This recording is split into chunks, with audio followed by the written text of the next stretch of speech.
Alright, so many players constantly asking questions on probably what some of the best meta builds are for certain decks. So this week on No Limit, we're going to be going a little bit more in-depth with Shaddolls than normal.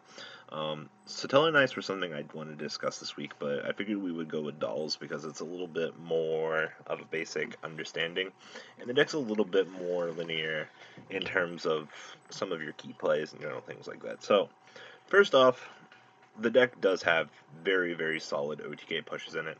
The deck has a very, very, very consistent draw engine, and the deck has a lot of searchability in it. Granted, your Burning Abyss matchup is a little bit harder than it needs to be. You do have ways to kind of play around things. So, some of your more general-oriented combos, Snatch Deal, Mind Control. Of course, this is the Mitchell Nouse build from the ARG North Carolina, I believe, state championship. So kind of walking through here. In terms of your BA matchup, you always have the option to go Mind Control or Snatch Deal with the typical Downward overlay play. Now granted, the deck gets slowed down by this, but it doesn't make things any easier on them as well, because they obviously have to capitalize at least 2-card dedication to the XYZ, and those cards can't float if they're on your side of the field, which really helps you out in terms of general standard key plays. Denko Sekka is always going to be a massive blowout card depending on the matchup, especially against Volcanics and general things like that. So there's not going to be really much you're going to have to really worry about in terms of having to worry about things, because you have your own built-in destruction effect of Denka just for the free blowout. And I guess Volcanics are starting to become a deck that people are worried about now.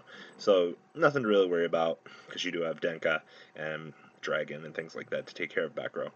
Outside of that, deck is very oriented towards the meta. It definitely would say it's on the lower of the tier list pre-Necros, but the deck does what the deck does best, and it's make OTK pushes, set up control plays, and be very excellent at disrupting the opponent. So, Blackluster, Dark Armed, Triple Beast, Triple Dragon, 2 Dark Counter Serpent, 2 Sakwamata, 2 of the Wyvern Buster, Triple Denka, 1 Eclipse Wyvern, Triple Mathematician, and of course 2 Hedgehog. The spells: Allure, Mind Control, Triple Shadow Fusion, Triple Upstart, 1 Foolish Burial, Triple MST, Triple Shadow Fusion, 1 Snatch Deal, and 1 Core. A couple other things looking at the core main deck though: Mathematician, Lone Floater, doing work, of course the Wyverns for essential combo pieces, and Eclipse Wyvern. Now I know a lot of people are very indifferent about Eclipse, because I've heard players agree saying the card's terrible and then disagree saying that they want to play the card. Searching for the Dark Armed Dragon can pretty much be key in a lot of situations, a lot more than you want to think about it. You've always got plenty of manageability to get the Eclipse out of your graveyard at any time. High Counter Serpent. So you've always got consistent ways to pull out for this, and plus it deck thins down 1 additional card, so you don't have to worry about drawing the Dark Armed, which really helps out. So deck thinning by a whole 2 cards really, I guess, can help in a lot of situations. So definitely something to keep in mind.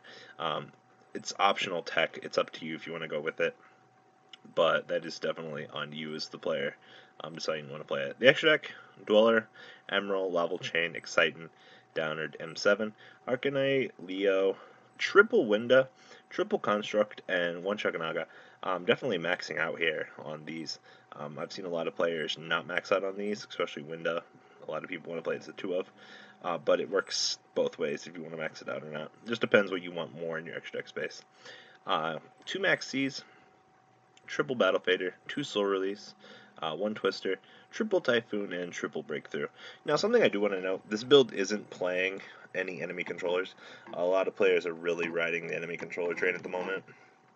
Just being able to disrupt your opponent on their turn. You really don't lose much by tributing off your guys. Not at all.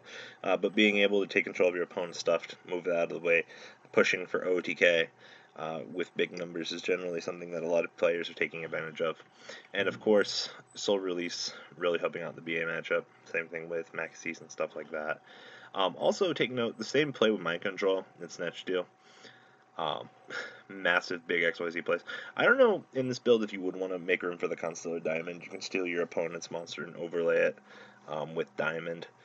Definitely, I guess the same result if your opponent's going into Diamond for trying to answer you or something.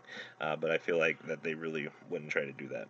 So, a little bit more of a rundown on dolls. Guys, leave a comment down below.